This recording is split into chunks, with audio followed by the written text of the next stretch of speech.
In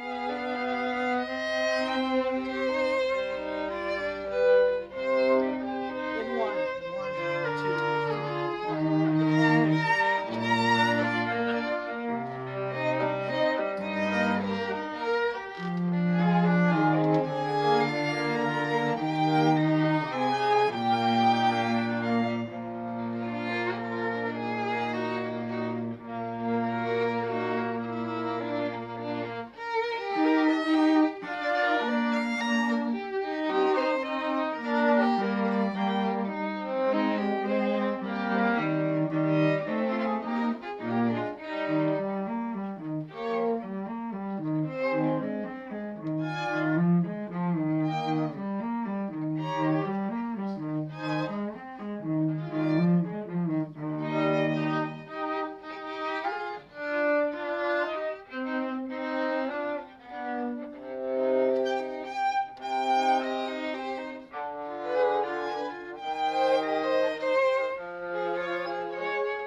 Do you have a good aid? You want to check Not your till aid it's so again? cold. I think we should check. I can't depend on Let's- you. Get it from okay. somebody else. I think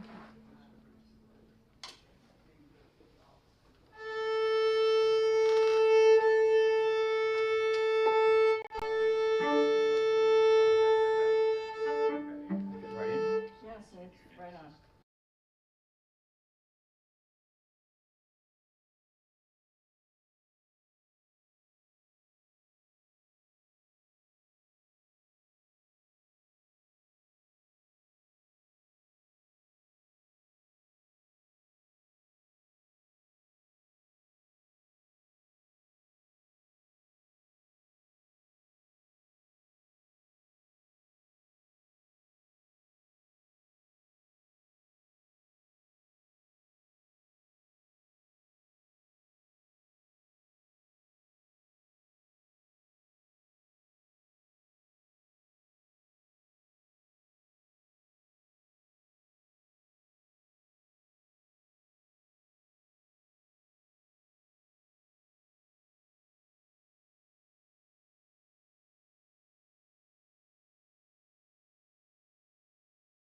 Well, she was there, but let's see.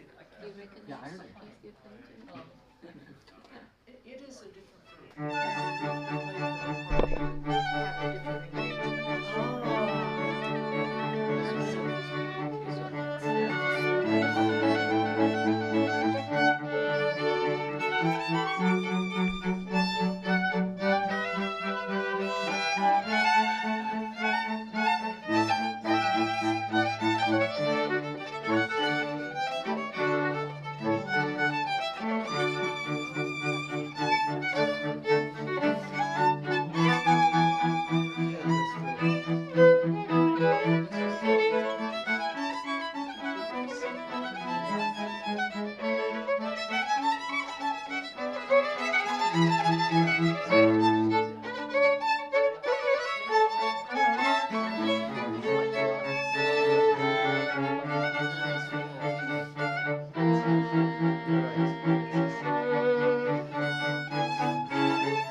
Wow.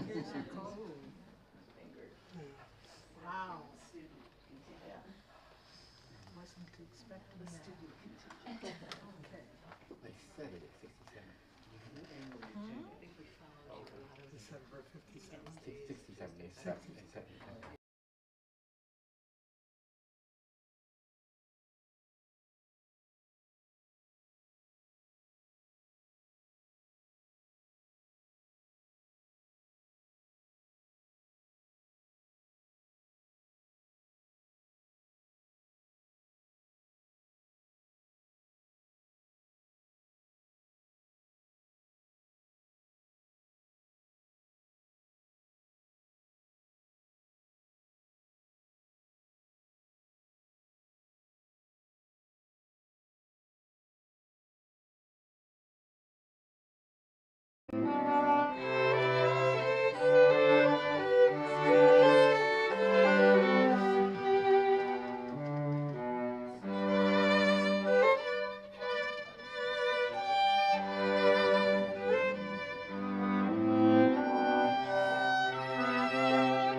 Some family gather.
good morning, and thank you for being here. Um, I think we'll go ahead and get started now. Can you hear me okay? Okay, great. And I have some thank yous. First of all, thank you all for coming to help us celebrate the life of Elizabeth Kaplan. Of course, I knew her years ago. I'm her little sister, Barbara. She was my big sister all of our lives. I'm very pleased to share this experience with you. I want to thank our musicians, the string quartet in the back, Marianne Mead on violin, Mark Kushner also on violin, Naomi Graff on viola, and Michael Mead on cello. Thank you.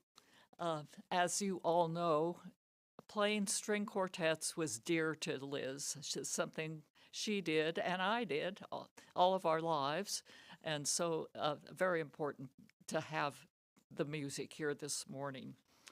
I also want to thank Felipe Galindo for being the videographer this morning for the streaming. We appreciate that very much. And we want to thank Clark and Giordano Funeral Home for the great job they've done in supporting us. And finally, last but not least, all of our many friends and family who've been supporting us, Paul and me, through these last days of his mother, my big sister. So thank you for being here. I would also like to let you know that after I've had my probably too many words this morning, and then Paul will have a few words of his own, and then we'll take a little break, a little musical break, and then I will invite anybody present who would have some words to say to please come up and share your thoughts too about Elizabeth, Liz, Betty, whatever you called her. We would appreciate that very much. So be thinking about that. So, who are we talking about this morning? As I say, she was my big sister. She had a number of different names she was known by. Her parents named her Elizabeth Ellen Morgan. And our parents had a thing about giving each of their kids nicknames. And so they gave her the nickname Betty, Betty. Well, as she grew older, she thought that was a little boring, so she changed the spelling to Bette, pronounced Betty still. So, okay, we do things like that as we grow older. And then she got to the point where, well, that wasn't really her name, and so she started calling herself Elizabeth, which quickly got shortened to Liz. And so most of us knew her as Liz for the greater share of her life. But, she had many names, and she also was many people, I realize. And I'm realizing that especially now as condolences have come in, and that I guess that's true of all of us. We're not the same person to each of the people that we know, each of the people in our family. And so I've been very interested to learn that. But before I go farther with that, you probably have had a chance to read the obituary that was on the website of the funeral home here. But if not, and just also to give you a reminder, I would like to read it again. It's not very long. So this is the obituary for Elizabeth Ellen Morgan Kaplan, 1935 to 2025. She was nearly 90 years old. Elizabeth Kaplan passed away on September 23rd, 2025, nearly 90 years old. Liz was born in 1935 in Kewanee, Illinois, at the hospital nearest to her family's farm. She was the first child of Margaret Clark Morgan and Norris Gould Morgan. Her two younger sisters, Catherine Louise, or Katie, and Barbara Joanne, were born during the next 7 years. In other words, there were 7 years between Liz and me. The family lived on the farm in Galva, Illinois. Farm animals included a horse, Daisy, on whom Liz learned to ride. Liz's father, Norris, grew corn and was a partner in the Morgan Brothers Hybrid Seed Corn Company. He was also an avid flyer of small airplanes and a member of the Civil Air Patrol. World War II changed the family in profound ways. Although too old to serve in combat forces, Norris was recruited by the U.S. government to train women ferry pilots for the war effort. He went to Texas to serve in that capacity, and in March of 1943, he and a student pilot were killed when their plane crashed. Liz's mother, Margaret, now widowed, was suddenly head of an all-female family, herself and 3 little girls. At the suggestion of her sister-in-law, Florence Morgan, a librarian at Colorado A&M College, Margaret moved the family to Fort Collins, Colorado. Prior to marriage, Liz's mother had been a teacher of high school math and science, and she was also a musician. She saw to it that all her daughters had piano lessons, and she made it possible for all 3 to attend college and earn degrees. Liz graduated from Fort Collins High School in 1953. She earned a bachelor's degree in music at Midwestern University and later studied at Juilliard in New York City, which became her home for much of the rest of her life. Music became Liz's lifelong passion and profession.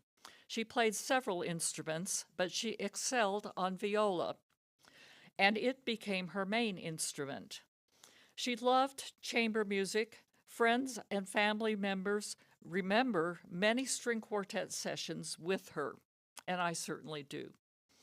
Her music career included teaching instrumental music in public schools, playing in local orchestras, playing many gigs. After she retired from the Chappaqua Public Schools, she continued teaching viola for many years in her home studio. Liz expressed her creativity in many ways. She made dollhouses and doll clothes for her younger sisters. She took art classes and explored drawing and painting. She made jewelry.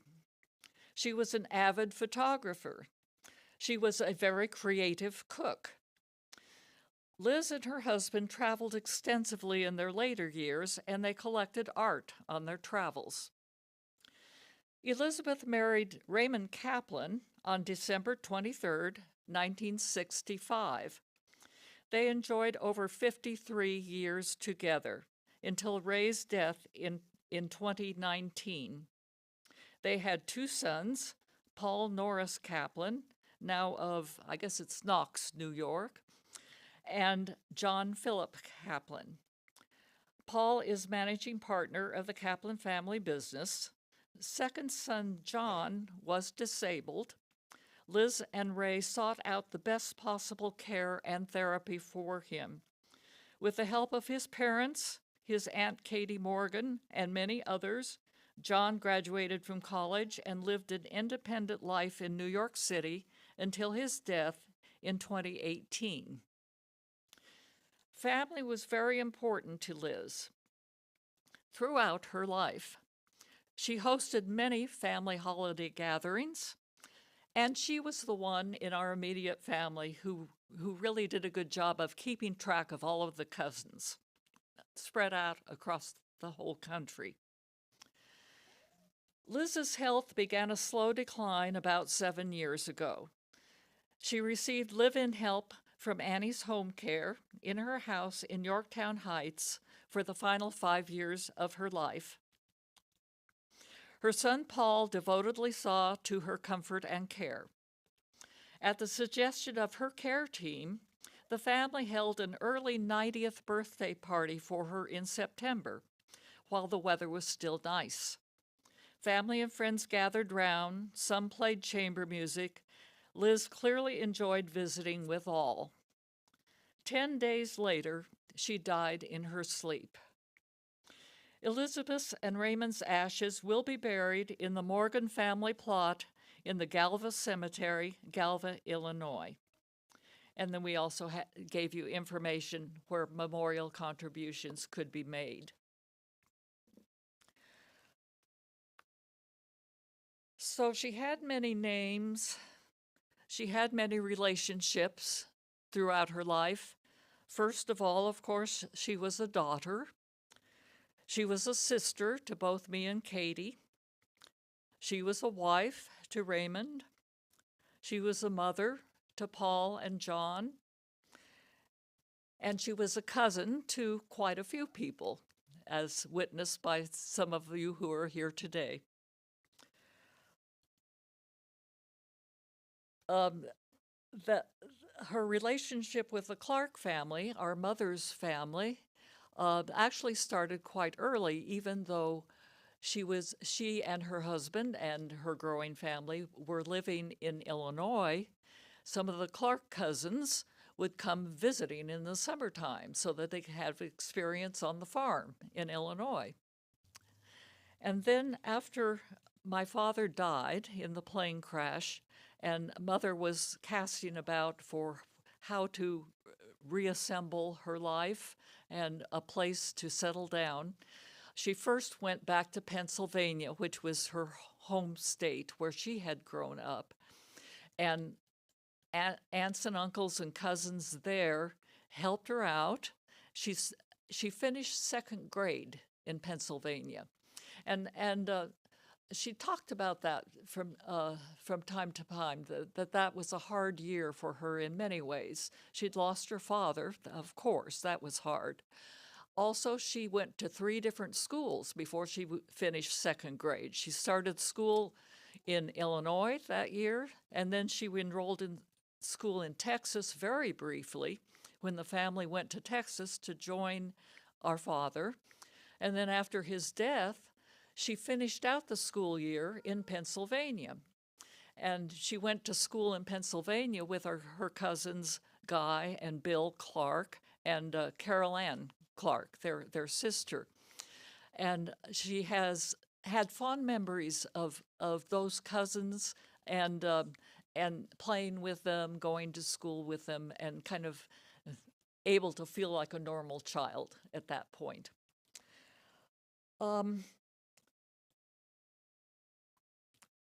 As also, the Morgan family remained important to us. Even though our father was dead, our mother was very insistent that we keep in touch with his family as well. And that was a very important influence in our lives.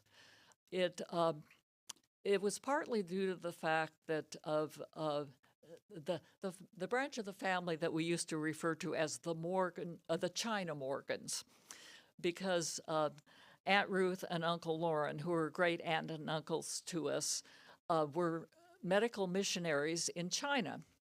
And as World War II was getting closer, Aunt Ruth had some medical problems, and they sent her back to the United States for treatment.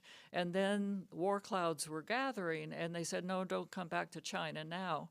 And so she came to the farm and lived with my parents and my family for, I really don't know how long, but she helped with the children, and she kind of became like another grandmother to us. I don't remember this. I was too young to remember it. I was 6 months old. But anyway, I'm telling you what I have been told about this time in our lives. But after our father died and Mother moved the family to Colorado, it was very important to her that we remain in contact with the Morgans. And so we did. And there were visits back and forth. and that made an impression on me, and I know it made an impression on Liz also, because she was very insistent on keeping up all of those connections throughout her life as well. And so the descendants of the China Morgans were living in New Jersey at that time, or some of them were. And so after she came to New York to live, then it was natural to continue that particular connection. But, she didn't limit it to just New Jersey. It certainly was more broad spread than that.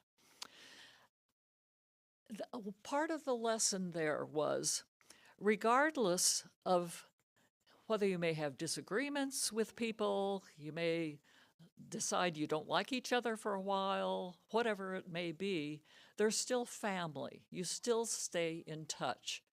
Our mother was so insistent about that, and Liz was insistent about that in her turn.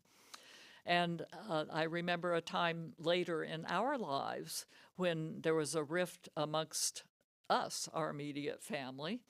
And, well, I guess I'm telling stories, but one of our sisters, Katie, got mad at Mother at one point and quit talking to her for a while.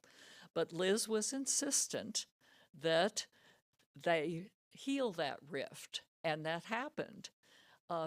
So this was a very important life lesson for all of us. And that I think you can see that the legacy of that in the way that Liz lived her life. As you know, Liz was a very creative person. And of course, the way she expressed that creativity most obviously was in her music. She loved music. She didn't always do quite everything she probably should have done. None of us did as kids. We didn't practice every day the way we should have, things like that. But she persisted with it. And after she finished college, she said, I need to go to Juilliard. And so she made that happen for at least 1 year. I'm not unclear about how long she studied there. 2 years? 1 year. Okay. And so she made things happen. And she was good at that too. She didn't always have perfect follow through on all of her plans because she was also a person who made big plans. And those of you who know her know about that too. There were lots of plans made, some of which did not come to fruition, but some of them did come to be. So that was good. I can remember some instances of her creativity from my childhood. We all learned how to sew. Mother insisted on that. Of course, that was a different era, too. Ready-made clothes were expensive, and so we made our own clothes. Liz was creative about sewing, and she also was generous. And she made doll clothes for her sisters. She also made doll houses for her sisters. And I remember the first doll house she made was essentially just an orange crate turned on its side with some windows cut. It's pretty simple. But no, she wouldn't stop there. Then she made a more elaborate doll house that had, as I'm remembering it, it had 2 stories and then an attic on top. And carefully furnished with furniture made out of mostly cardboard, but still, and curtains and things like that. So she was good at a lot of that kind of stuff. I'm also remembering some holiday projects as we were growing up. She always insisted that we decorate for Christmas. And one year, the town of Fort Collins was having a contest for Christmas decorations on houses. And one of the categories for we figured we couldn't compete with the houses that were putting lights all over every place and moving figures and that kind of thing. That was expensive, and Mother wouldn't hear to our trying to do that. But we had a big window on the front of the house, the front door. was an old-fashioned door that had a very large glass window in it. So Liz turned that into the holiday decoration.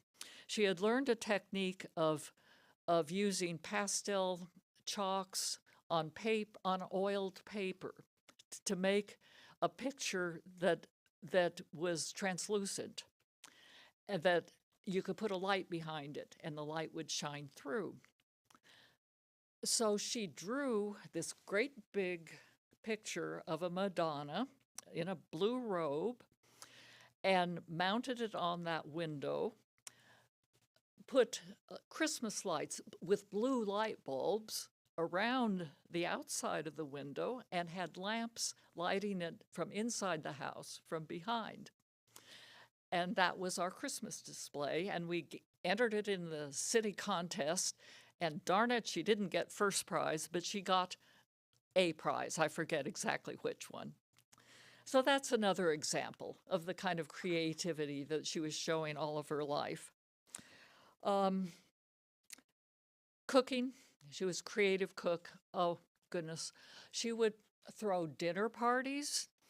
I can remember a Greek dinner party in New York City in her apartment there. I think this was before their marriage. And it involved a roast lamb and I don't know, a very elaborate Greek menu. And I was in graduate school at Brown by then, and so I would take the train down to New York for holidays with my sister in New York. And I remember the shopping trip before that particular dinner party where she wanted dolmas as part of the menu, stuffed grape leaves. Well, she wasn't content to go to a Greek store and buy the ready-made dolmas. No, she had to make them herself. And so we went all over the city looking for a store where we could buy the grape leaves, and then she could make the stuffing and produce the dolmas. So that was typical of her approach to things. She also, oh yes, I wanted to tell you about the doll she dressed for me. She loved doing this kind of thing, and she was so glad to have a little sister to do it for, because that gave her an excuse to do it. And we had storybook dolls in those days that were, about 10 inches tall, something like that. And they usually came dressed as a storybook character. Well, that wasn't Liz's style, to just take a doll that was already dressed, And no, she had to make more clothes for it.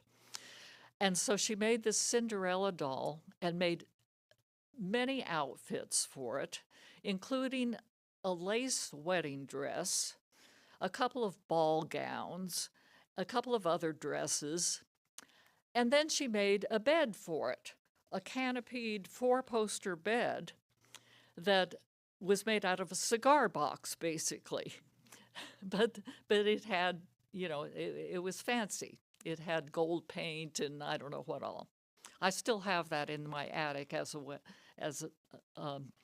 I don't quite know what to do with it now. If any of you have little girls and want a Cinderella doll, I've got one. So another typical thing. Let's see, what else do I have noted here?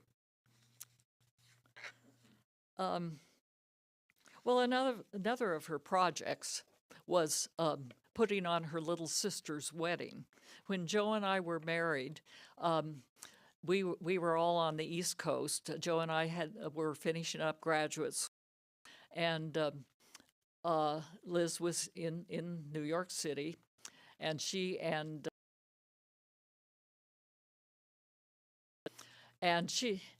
said, well, you don't want to go back to Colorado for your wedding, do you? Because, and she had a good point, because we really didn't have friends there anymore. All of her friends were mostly on the East Coast. And of course, we had a lot of family on the East Coast, too.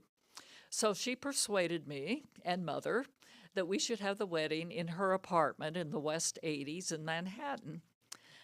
And she did the wedding. starting with well, she did not make my wedding dress, I will say that. She took me shopping on Fifth Avenue, and we found a wedding dress that we could buy as a bargain because it had been a, what did they call it? It had been a show dress that was available for people to try on, and so we got it at a bargain price. And then she proceeded to plan decorations, a menu for a wedding supper, all very elaborate, and of course, all made from scratch by her. And so I said to her, well, Liz, we're going to order a wedding cake from the bakery. She says, oh, let me take care of that. I'll order it. Well, guess what? She did not order a wedding cake. She made the wedding cake. And I think she stayed up all night doing it. But it was beautiful. It was a tiered cake, nicely decorated. You can imagine that she did a wonderful job on it. But there were other things about Liz, and I have another story about our weddings that I'd like to share with you. You may already know this, that Liz and Ray were married about 6 months before Joe and I were married. And of course, Liz was the big sister. I was the little sister. When Joe and I got engaged, the summer before that, then Liz kind of looked around and said, oh, my little sister's getting engaged. Well, she and Ray had been dating for some time, and I knew that they had a very close and, to my eyes, loving relationship. So I kind of wondered, well, okay, are they going to get married or not? Liz got serious about it then after her little sister got engaged. And I'm not quite sure how that came down between the two of them. But anyway, they got engaged too. And their wedding happened in December. And Joe and I got married the following June. So it was okay. She got married before her little sister got married. Okay, what else about Liz? Animals were always a part of her life, starting with the farm and the horse, and I'm sure there were cats on the farm. After we got to Fort Collins, some of this I can remember. I was getting old enough to have memories about things, and I remember that she had a rabbit in a hutch in the backyard. That rabbit's name was Snowball. And then we didn't have more rabbits after that. She briefly had a dog, but it was a puppy, and I think it had kennel cough or distemper or something like that, and it died, and it was very, very sad. I do remember that. But she never tried having a dog again after that. She talked about a lot that she would like to have another dog, but she never actually had one. But we always had cats in our family. And of course, Liz loved cats and became very serious about her cats. Her last cats, as you may recall, were a pair of Burmese cats. And we all scolded her because we said, no, you should adopt a cat from the shelter. They need homes. Well, no, she decided that she wanted Burmese cats.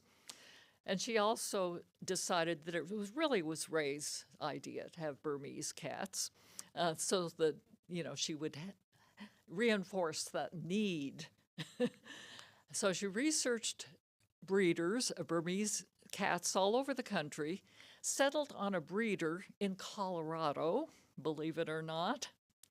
And so on one of her vacation trips to Colorado, she and I drove to Colorado Springs to visit this breeder, and so that she could interview the breeder and see what kind of cats they had there. And then she put down a down payment on a kitten that was not born yet, but was in the plans. And then later, after the kittens were born, and and were old enough to be taken away from their mother, then she flew out from New York, stayed overnight with us in Denver, And then I drove her down to Colorado Springs to pick up these 2 Burmese kittens. We drove back to Denver to the airport, and of course we were late. I mean, half of what Liz did, she was late and rushing to get wherever it was. And so we were afraid we were going to miss the plane. But our cousin Sarah, who is also a New Jersey cousin originally, but she was living in Colorado by then. She helped out because she worked at the airport and she had a pass and could get Liz through the security stuff. This was years enough ago that the security was not as tight as it is these days. But anyway, Liz got on that plane with those 2 Burmese kittens in a carrier, and she had to hold them on her lap because it wouldn't quite fit under the seat. And she got those 2 kittens home, by golly, and they lived happy lives with Liz and Ray here in Yorktown Heights. Again, one of her elaborate projects. Let's see, what else do I want to share with you?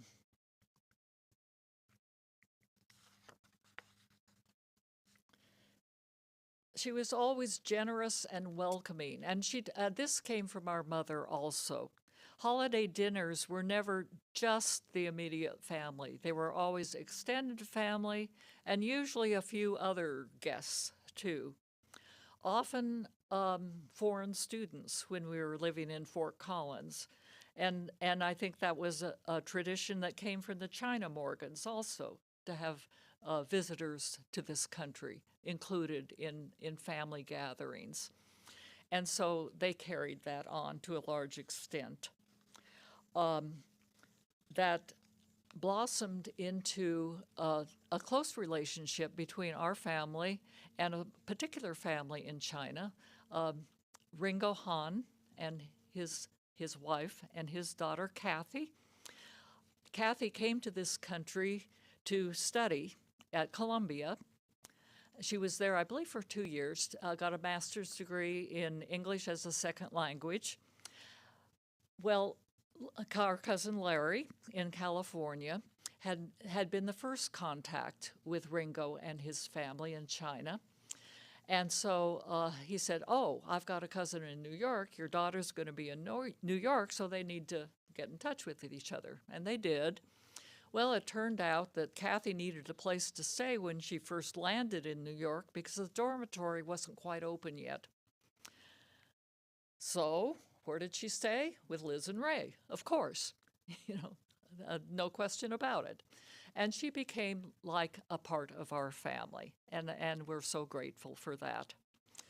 We all have visited in China, partly as a result of that connection, although the fact that our great aunt and uncle had lived so many years in China was part of that attraction too.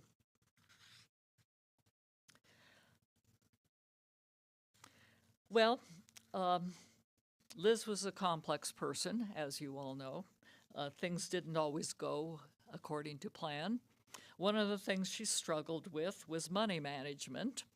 And so we were always very glad that Ray was very good at money management. That was a good partnership in that respect.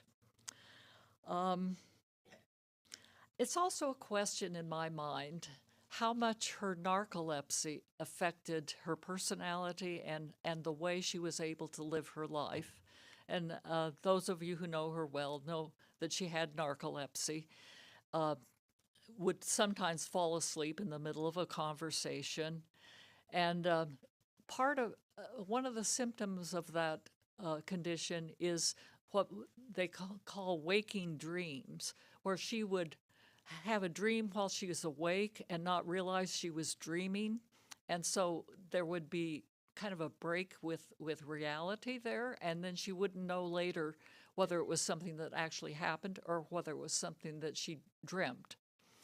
And so this kind of thing happened, and maybe this added to her creativity, I don't know. But it was another aspect of a very complex person, certainly.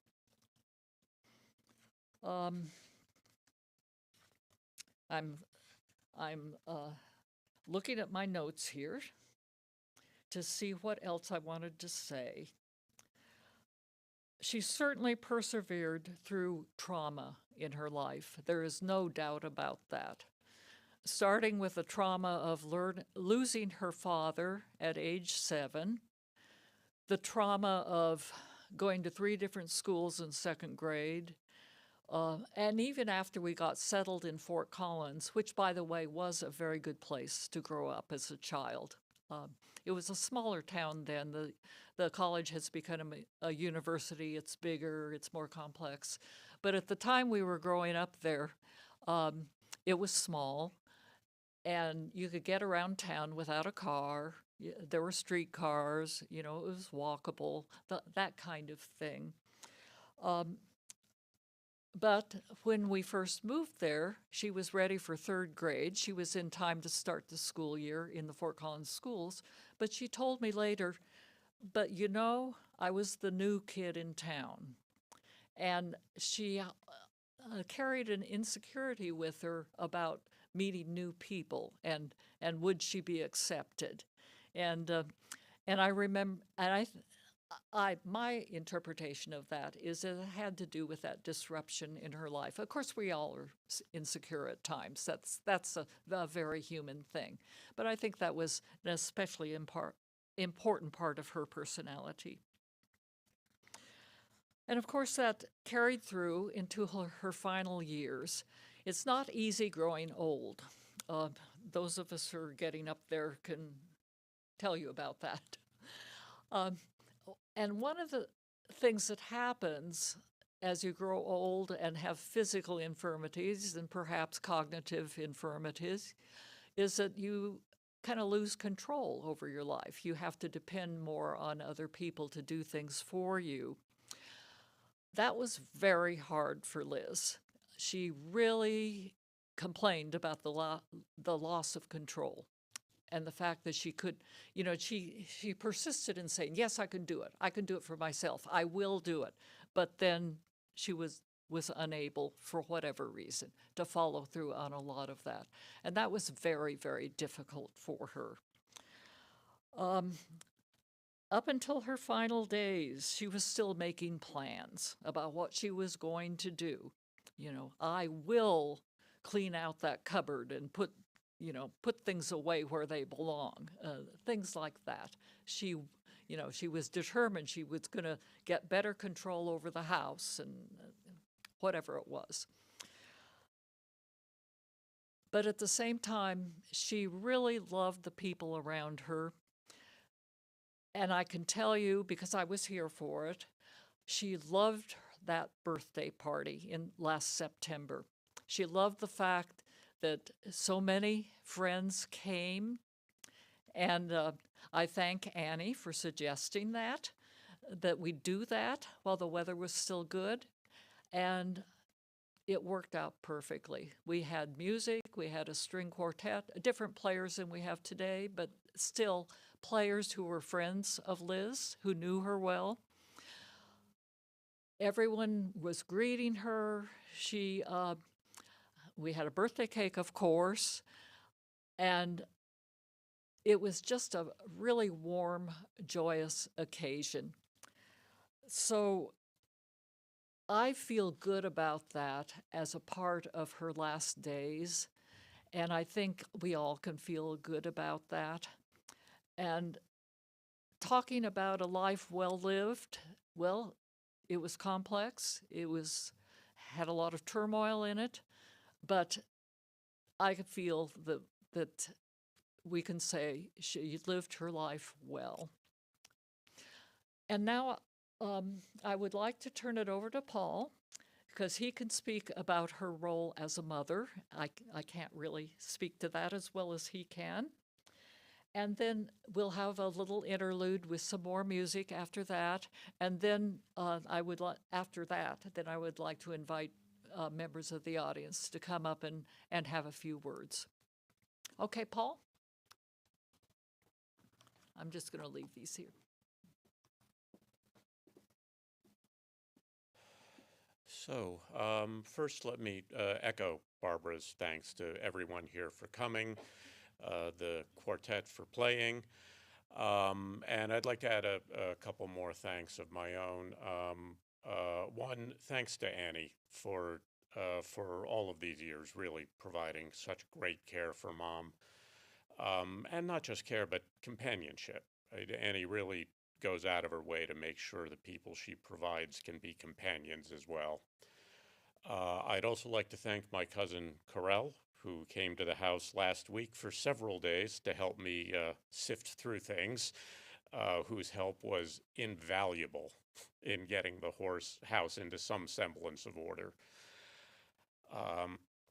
So that said, I guess, yeah, I mean, I had a very different relationship with Mom, of course. And I was thinking lately also about growing up with Mom and Dad and how they complement each other, and thinking also about why Dad loved her so much. And I think her creativity and her passion for music in particular was a big part of that.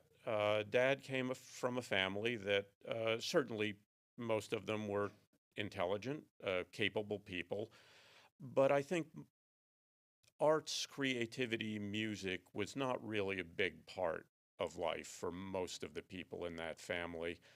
And he discovered classical music really in college when on a whim he took a music appreciation elective, and they got to go hear open rehearsals of the old NBC orchestra back when Toscanini conducted. And I think for him it was like a whole new universe suddenly opened up. And he became very passionate about classical music. And I think when he met Mom, I think that was a big part of the attraction.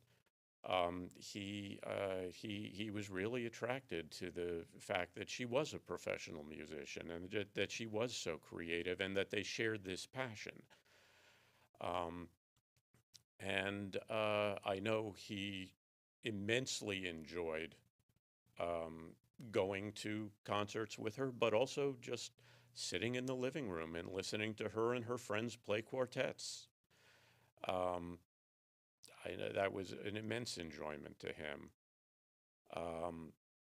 And in later years, they traveled a lot together, and some of that travel was Mom went to some music camps here in the States and some music conventions in Europe, and Dad always went along with her, partly to explore whatever city he was in, but also to listen to the music. So, and of course, it was a big influence on me too. Growing up with a music teacher, no less, let alone a professional musician, obviously I was not going to get away with not playing something. So she got me started on violin, and I know at times I complained bitterly about practicing, as most kids will, but she kept me at it. And while certainly I'm not the musician she kept me at it enough that I did gain an appreciation for it, and I have played on and off for most of my life. And she gave me a solid enough base that even if I drop it for a while, I can pick it back up again. And for that, I am immensely grateful to her. So that was a big part of life in our family. She was also very generous, and very social, and I think that was something else that she and Dad complemented each other, because Dad, while certainly not antisocial, was not as gregarious and outgoing as Mom was, and I think that helped sort of pull him out to meet more people more as well, and I think he appreciated that as well. I am also grateful for her insistence on maintaining family connections. I certainly have not done as much of that as she has, but I have remained in contact with at least some branches of the family, and I'm very glad for that. So, and you know, all of these things are things that as a kid you don't really register that it's happening or what it's worth as you're growing up, and you really recognize it mostly in hindsight. But I am grateful for all of those things. So, yeah, I think she, as Barbara said, I think she had a life that was certainly quite difficult at times, but overall had a good life and provided a good life and a good upbringing for me and for John. So I will add two notes. One relating to her generosity. I know we've said to some of you in person, but um, as most of you know, Mom was an avid collector of things. Um, but she was also very generous. And I would like to invite anybody here to, if you're so inclined, come over to the house and see if there's something in the house that you think you would appreciate as a memento or a remembrance of her, or just something that catches your eye that you would appreciate. By all means, you can call or text me or Barbara to make sure we're there. We will both be here in Yorktown until Wednesday, and I will be up and down between here and upstate where I now live over the next couple of months. But by all means, please stop by and see if there's anything you would like, because there are a lot of nice things in that house, and there's, you know, far more than I could ever give a home to. So, and I know she would be delighted to see things that she appreciated going to friends and family. And on a last note, I would also like to ask, if you did not sign the guest book on your way in, please do sign it on your way out. We would very much like to have a record of everyone who was here, and we very much appreciate you all coming. So, thank you. We're going to be playing a little piece. Well, it's a part of a Mozart early string quartet, and I'd like, if you would, to please take yourself in your imagination to the beautiful house in the woods. I remember when Liz and Ray moved from a house in Yorktown. Prior to that, I didn't know Liz, but I do remember the move, and I do remember that she chose the house not only for the woods, but for the living room, because she planned to have recitals, student recitals, which I shared with her, and always to have, they had piano, and we did chamber music, and she had a very large reach of friends. So she could produce a string quartet on multiple days of the week. And she was never happier than when we all cleared our schedules enough to come and play. So please, in your imagination, take yourself to the house in the woods. And Mark and I, over a period of 30 years, right? Over a period of 30 years, played with Liz, and we would go, well, what do you want to start with? So this would have been something to start with, and we would sit down and play when we would stop talking. So that, please, you're seeing people that you feel free to talk to each other. This is not a concert. This is, you're joining us as we friends, all friends, play chamber music together. So Mozart is his Andante from quartet in C major, Herschel number 157, the Andante.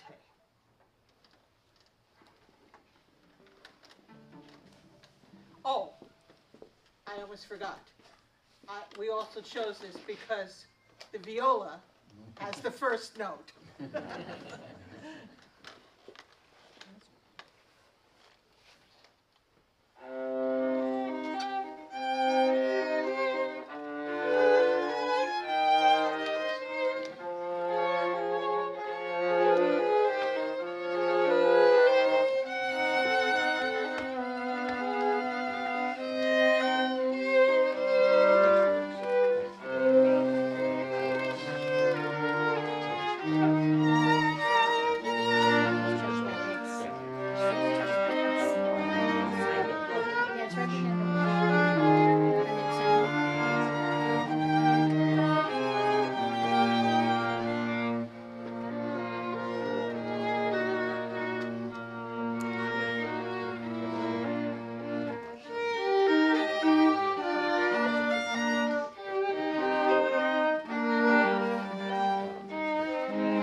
Thanking you so much to the string quartet for that lovely little musical interlude. I'll add to Paul's invitation to you to come to the house. As a matter of fact, if you'd like to come to the house after we're through here. Of course, we do have a light lunch available as soon as we're through here. In this facility, that direction, some sandwiches, and we would invite you to help us eat those. And then Paul and I will be going to the house after that, and any of you who would like to come this afternoon, you'd be most welcome. I'd like to start the comment period, if you will, by reading a couple of comments that came to me from people who were unable to attend in person today.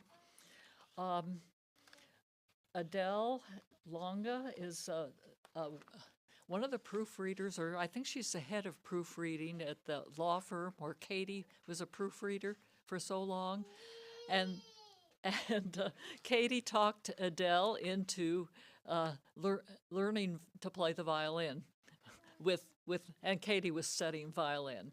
And Katie put together a violin class, and Liz, of course, was one of the teachers of this violin class.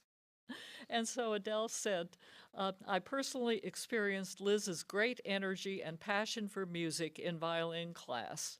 I knew of her love and devotion for family through Katie. And thank you for including me, she said. Then this one comes from someone who is really my friend, chosen my friend, Mary Zulak and Peter Belmont, her partner, who actually live in Brooklyn, but we got to know them in Colorado because they come to Colorado every summer. Very common thing for people to come to Colorado in the summer. They have a cabin in the mountains there and are musicians. And so I, of course, let them know about my sister, the violist, living here. And she says,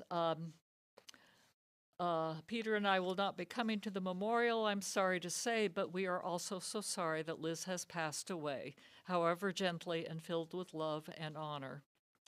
Peter remembers better than I do. One time we drove from some upstate place we had been visiting to play music with Liz, and got to her house 1 hour late.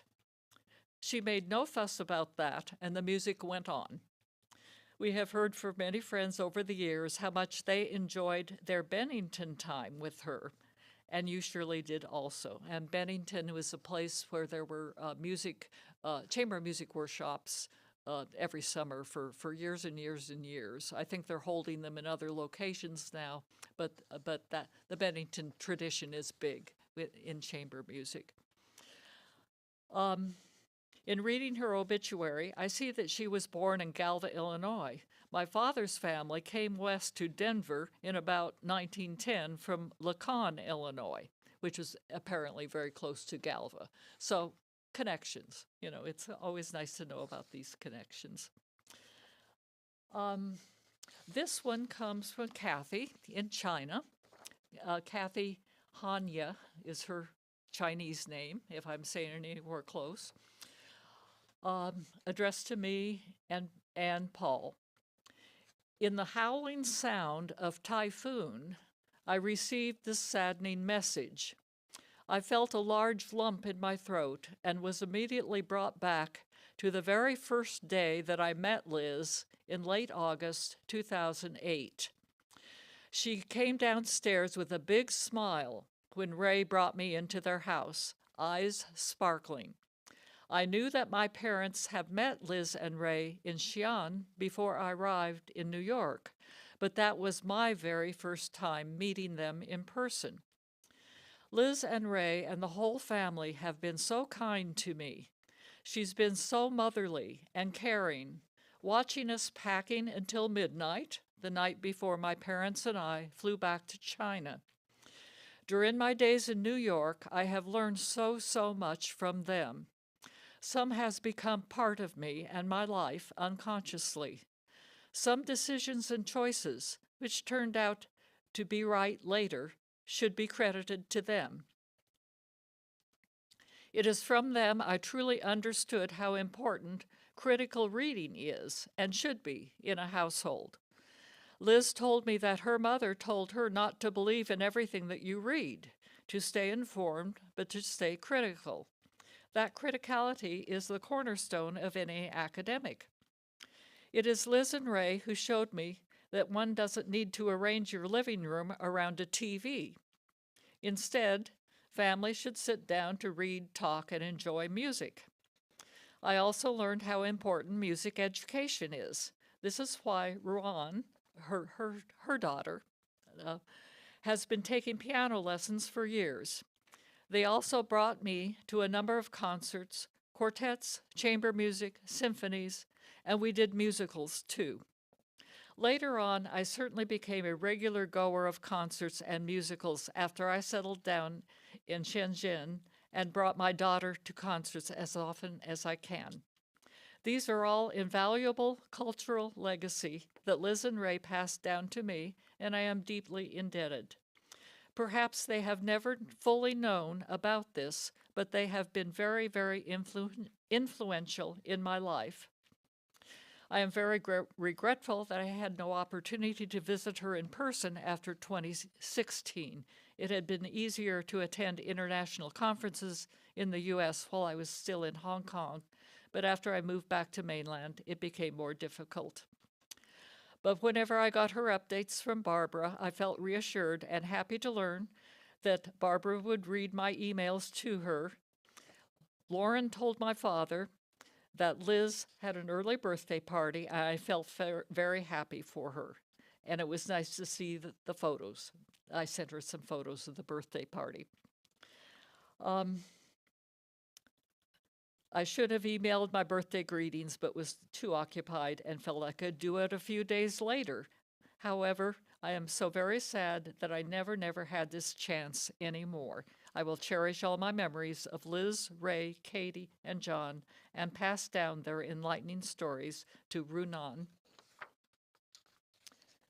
Thank you, Kathy, for that. And I know Kathy was going to be streaming this from China, where she lives now.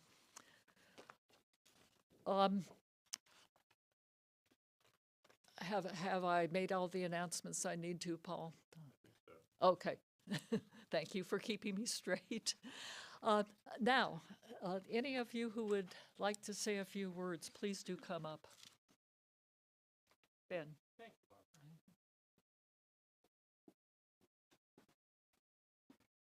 Barbara. Barbara has really talked about connections. Our family had connections with Liz's mother and the three girls growing up. Well before the war, I saw a picture of the airplane that, Barbara's father taught my father how to fly.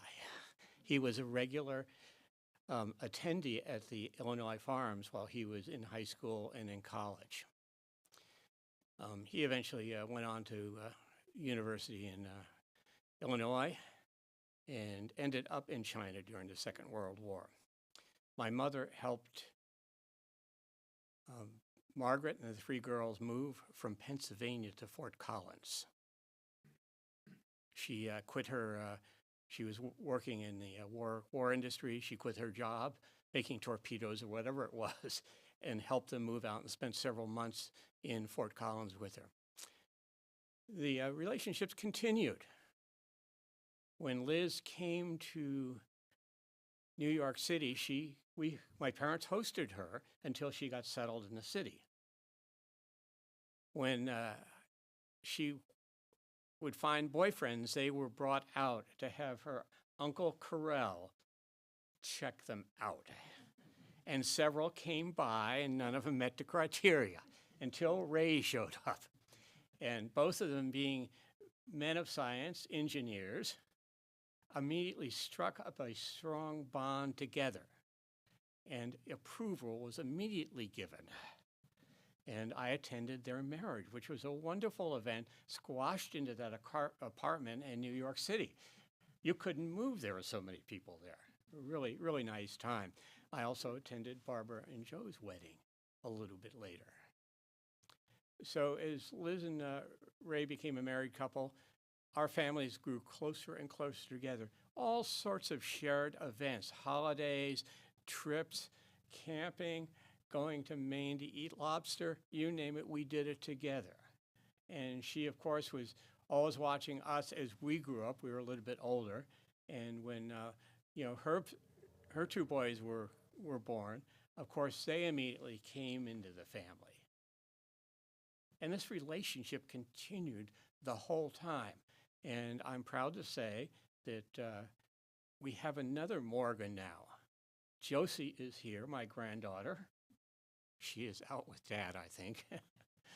But to me, it was so nice to be at a Morgan event and hear the squeals of a young child. So we're all happy with that. Liz was an integrated part of our family, as was Barbara and was Katie. And in 1974, after the Army and travels abroad and going to junior college and a couple of different jobs, I moved to Colorado. Margaret Morgan took me in immediately into the back room, and we exchanged work on the house for room and board, and I helped her out with a bunch of stuff. I eventually moved out to live with other college students, but there was a weekly trip over to see Margaret, and there were chores to do around the house.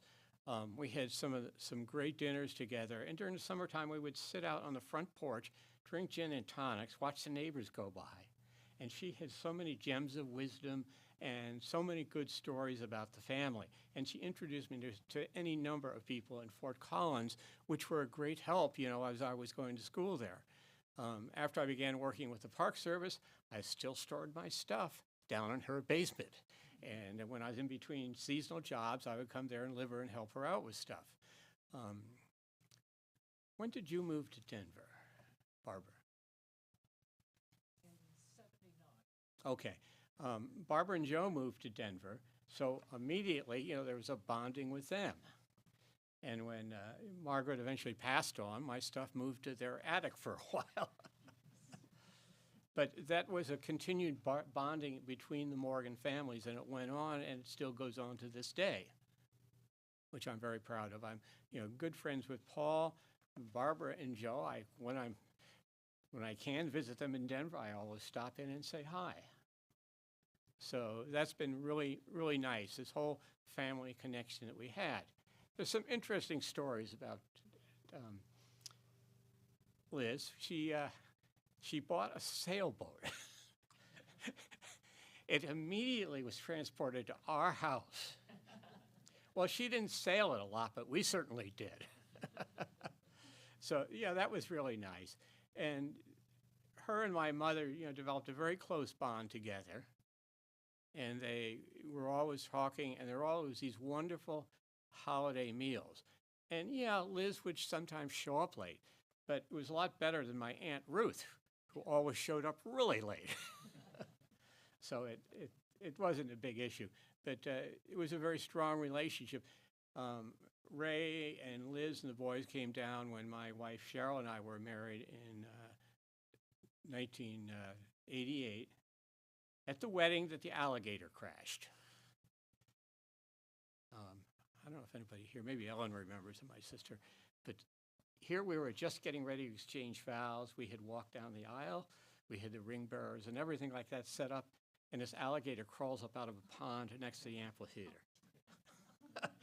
Some people there, it wasn't a big deal. Other people, there was this very sudden shift from one side to the other. But Liz says, she told Cheryl after that, I would expect nothing less. And so again, there were more trips, more visits, back and forth all the time. And we made it a real point that whenever myself and my family was out there, we would come up and visit Liz and Ray, and they were always so happy to see our kids when they were small.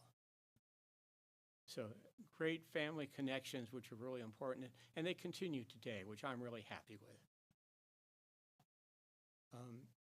And she was an integrated part of our life, as was, the other two girls. They were always in and out of the house for different times. Did you bring Joe by to get approved by Dad? He's in there. He was on there. You mean here? When you and Joe were dating, did you come down and? Oh, when we were dating. I can't remember. Okay. I think maybe your dad did not have an opportunity to approve Joe. Yeah. Yeah, no, I don't think he had that opportunity. Okay, probably not, but he made a comment that, that you had made a really good choice. But that was him, and he was, as you know, Dad was sometimes a little bit eccentric, but he got things done. But he enjoyed this whole relationship, too, with continuing with the Morgans, and we really greatly appreciate it. Thank you.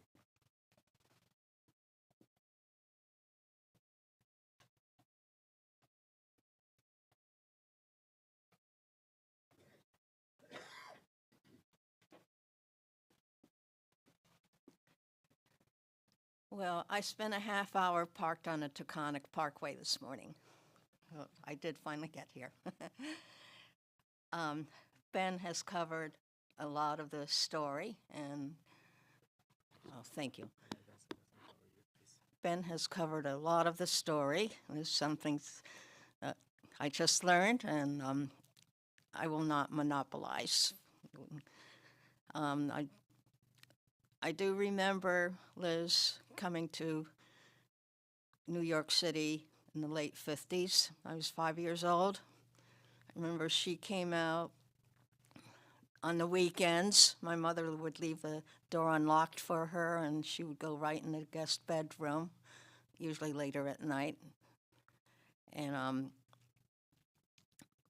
I remember she was included on the camping trips.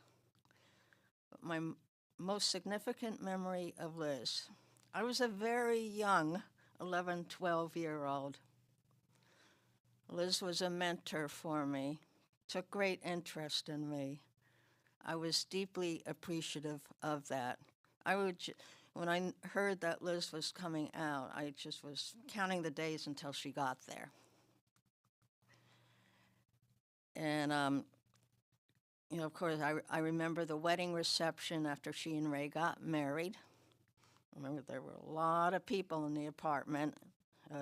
It was a fun time. And I remember when she and Ray and Margaret went on the trip with us to Acadia National Park. Yeah, that was just absolutely wonderful. When Liz got pregnant with Paul, we did not see her often, and that was understandable. And I knew eventually the time would come when we would get to see her more frequently again. And she used to come out about once a month with Paul, sometimes with Ray. And she would invite me into the apartment at the city to spend the weekend there. And for the next 60 years, Liz was a significant part of my life. I think in the last 12 years, when I could not get up to this area of the country very often, she and I spent a lot of time on the phone. We covered a lot of ground. I learned things I had not known before. And sometimes our conversations were as short as 10 minutes. Sometimes they lasted as long as an hour.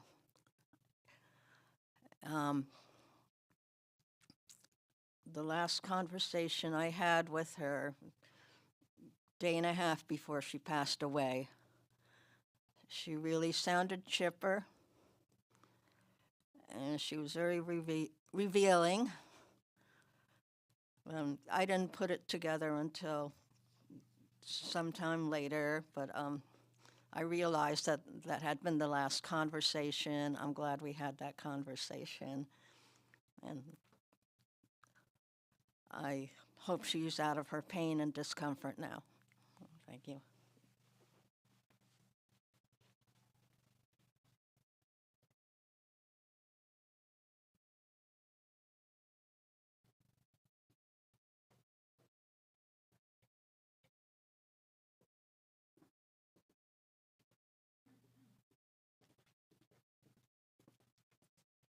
Hello, everyone. I I hope I can read my chicken scratch here. I'm Peter Kaplan. I'm Liz's nephew on the Kaplan side. And I have my own unique relationship and knew Liz in that way. My first memories of Liz were when we were growing up, Paul and John and my brother and I, and my father and mother would bring us over to visit, and my brother and I would play with Paul and John. I remember Liz as being a very formidable person when I was, and it may be just because I was a child at that time, but she was a teacher, an artist. She and Ray were intellectuals for sure, and I, on the other hand, came from sort of the chaos side of the Kaplan family. On my side of the family, Ray was my father's brother. There was a lot of turmoil, a lot of difficulty. Everything was always unsettled. And so my brother and I were a bit feral, as you know, compared to Ray and Liz's household. So to me, I always felt like I was a little on guard with Aunt Liz. She seemed like she could be a bit stern at times. And in retrospect, I suspect she was probably scandalized by the sort of chaotic way that we were growing up and was trying to impose a little bit of order. But as the years went by, and I grew older and my life settled down, I came to know the softer side of Liz. And as others mentioned, she, as I came to know as we all got older, was a very caring, very kind-hearted person, and and also to me, it seemed as she got older, she got even gentler and more open.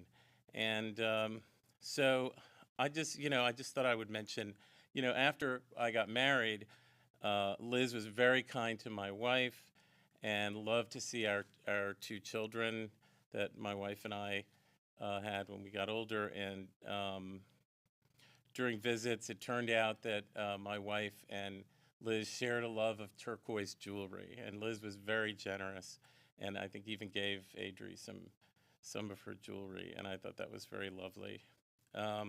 So I just wanted to say, Liz, I'm going to miss her a lot. She was a very kind-hearted, beautiful person, and I should add also, still to the end, very formidable. And so I'm going to miss her a lot, and I just wanted to share that. Thank you.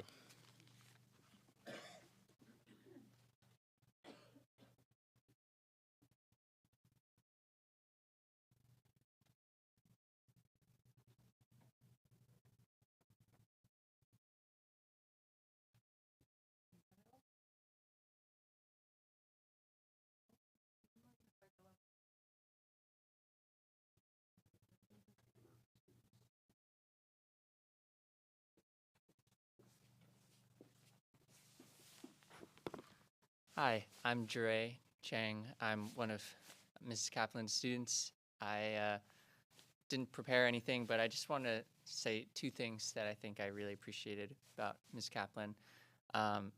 First, similar to what Paul was sharing, she really set me up to play viola. I am not a professional musician now. I'm in a PhD program for economics, very different. But I still play viola regularly with my church and play with friends at times for chamber music and stuff. And it's still a great joy to me. And I think she really set me up for that, for a life of being able to enjoy that.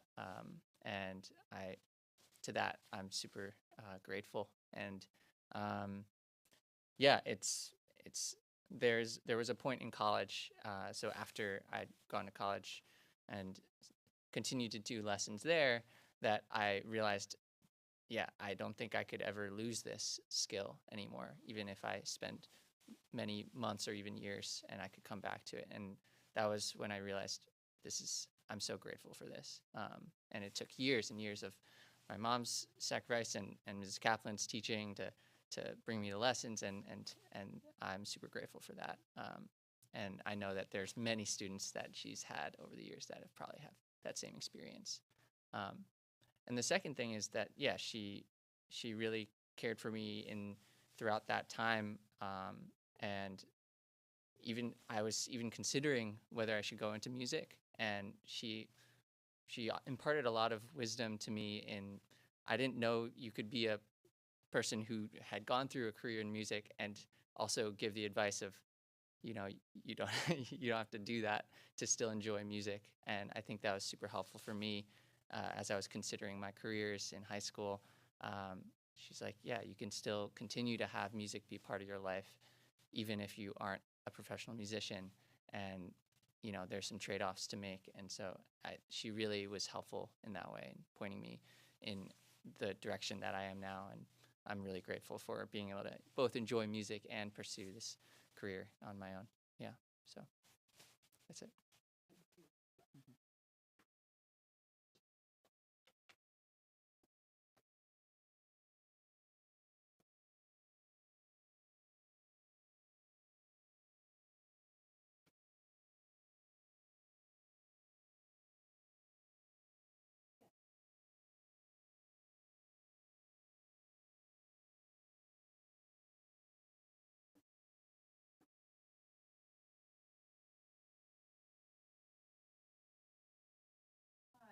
I almost forgot, but then let's see.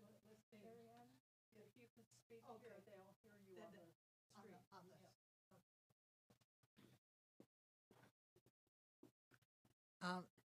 In terms of Liz's many students, one of which was one of my children, and the patience and care and love that she gave.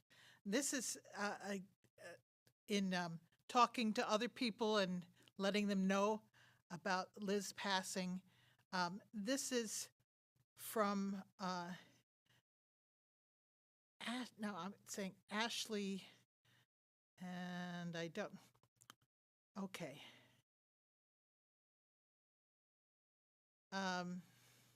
Sorry, don't have a last name here.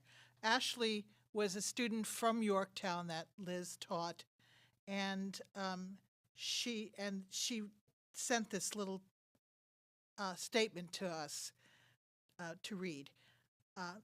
Our dear Mrs. Kaplan, Hart, I am so grateful to have had such an amazing teacher. Thank you so much for letting me know about her passing. I truly appreciate it. You know, the universe has a funny way of giving signs. I thought about her just last week and wondered what she was up to. Yes, please keep me informed when you hear of anything, and I will send the information and a copy of the obituary over to Ashley. Ashley became a music teacher, school music teacher, so very big influence from Liz, and she's been teaching now, I think, for 9 years. So the circle of love. Anyway, almost forgot that. Thank you.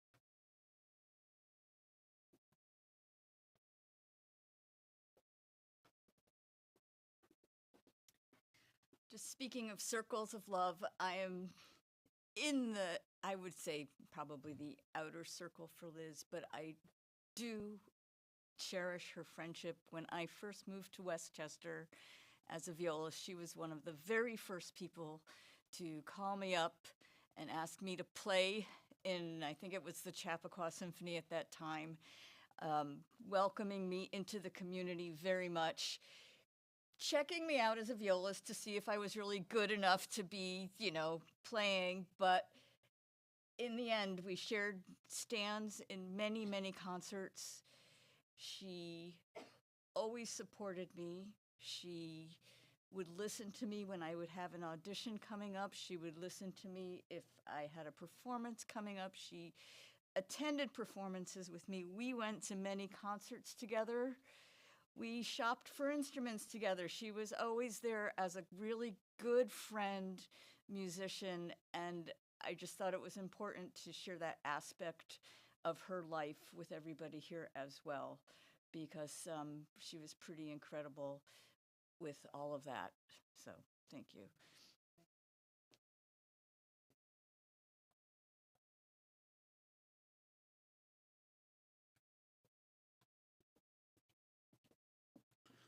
So hello, my name is Michael Mead. My wife is a violinist you just heard from. And when we first moved to this area, it was to be with Marianne's family, but Liz was extremely important to me to welcome me as a musician, but also to take care of her pianos. And you all know how much she loved her piano. And I took care of that, and she always appreciated that. I appreciated her helping me getting going in this area as a piano tuner. Now, Liz did a few other things for us. She filled our Thanksgiving table many times, and we enjoyed going for food, and that was, I think, Ray's passion. And Ray always had, as you well know, was ready with the quip and the little joke. And this event reminds me of one of his little jokes was always go to other people's funerals, otherwise they won't come to yours. That was very much Ray's humor. So Ray would he obliged by coming to the opera with us, and I really appreciate Liz's influence in getting us to go to the opera again, Marianne and I, and she had formed a club, and we were able to get cheap seats way at the top, and we would go together. And she appreciated us because we were able to take her, and she was able to go for several years past when she was able to go on her own. So we had a mutual support and system there going to the operas. We go 4 or 5 times a year. And so I wanted to just mention all those things that were important to her for me.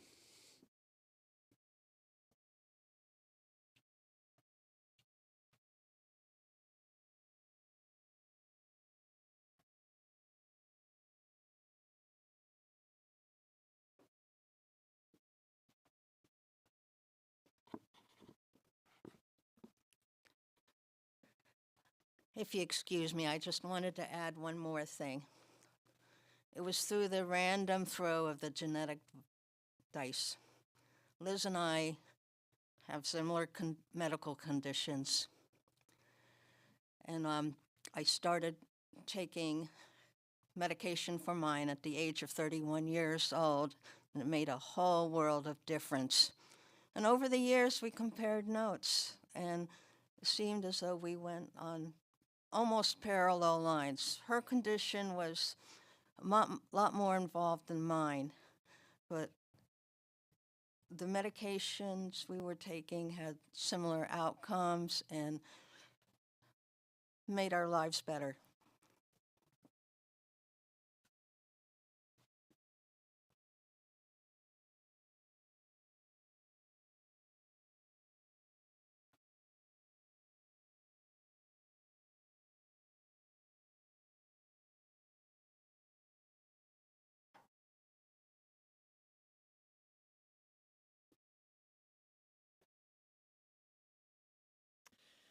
Thank you all for all those comments.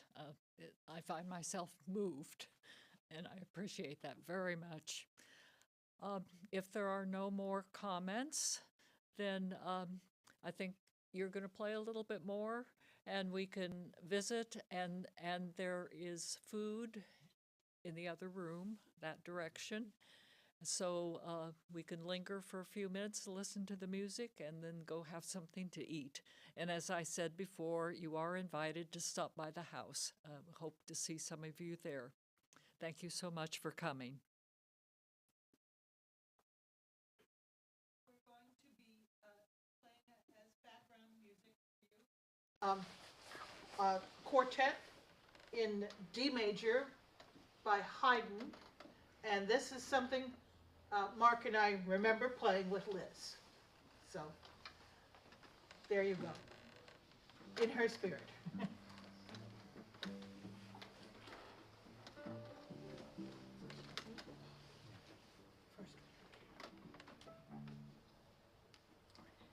Talk.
Yeah.